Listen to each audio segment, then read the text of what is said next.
اعوذ باللہ من الشیطان الرجیم بسم اللہ الرحمن الرحیم الہکم الہ واحد فالذین لا یؤمنون بالآخرۃ قلوبهم منکرۃ وهم مستکبرون۔ تمہارا معبود تو بس ایک ہی خدا ہے، لہٰذا جو لوگ آخرت پر ایمان نہیں رکھتے ان کے دل میں انکار پیوست ہو گیا ہے اور وہ گھمنڈ میں مبتلا ہیں۔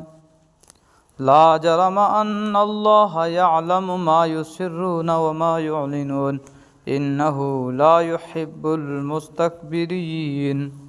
ظاہر بات ہے کہ اللہ وہ باتیں بھی جانتا ہے جو وہ چھپ کر کرتے ہیں اور وہ بھی جو وہ علل اعلان کرتے ہیں۔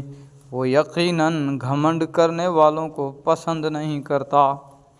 چونکہ وہ گھمنڈ کرنے والوں کو پسند نہیں کرتا اس لیے انہیں سزا بھی ضرور دے گا اور اس کے لیے آخرت کا وجود ضروری ہے، لہٰذا اس کے انکار کی کوئی وجہ نہیں۔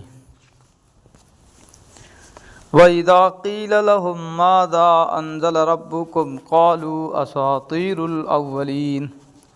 اور جب ان سے کہا گیا کہ تمہارے رب نے کیا بات نازل کی ہے تو انہوں نے کہا کہ گزرے ہوئے لوگوں کے افسانے۔ لِيَحْمِلُوا أَوْزَارَهُمْ كَامِلَةً يَوْمَ الْقِيَامَةِ وَمِنْ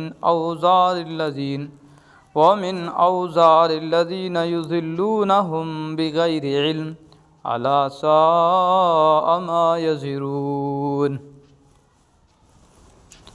ان باتوں کا نتیجہ یہ ہے کہ وہ قیامت کے دن خود اپنے گناہوں کے پورے بوجھ بھی اور اپنے اوپر لا دیں گے، اور ان لوگوں کے بوجھ کا ایک حصہ بھی جنہیں یہ کسی علم کے بغیر گمراہ کر رہے ہیں۔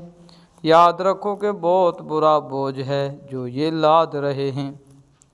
یعنی اللہ کے کلام کو افسانہ قرار دے کر انہوں نے جن لوگوں کو گمراہ کیا ہے ان کے ایسے گناہوں کا بوجھ بھی ان پر لادا جائے گا جو انہوں نے ان کے زیر اثر آ کر کیے۔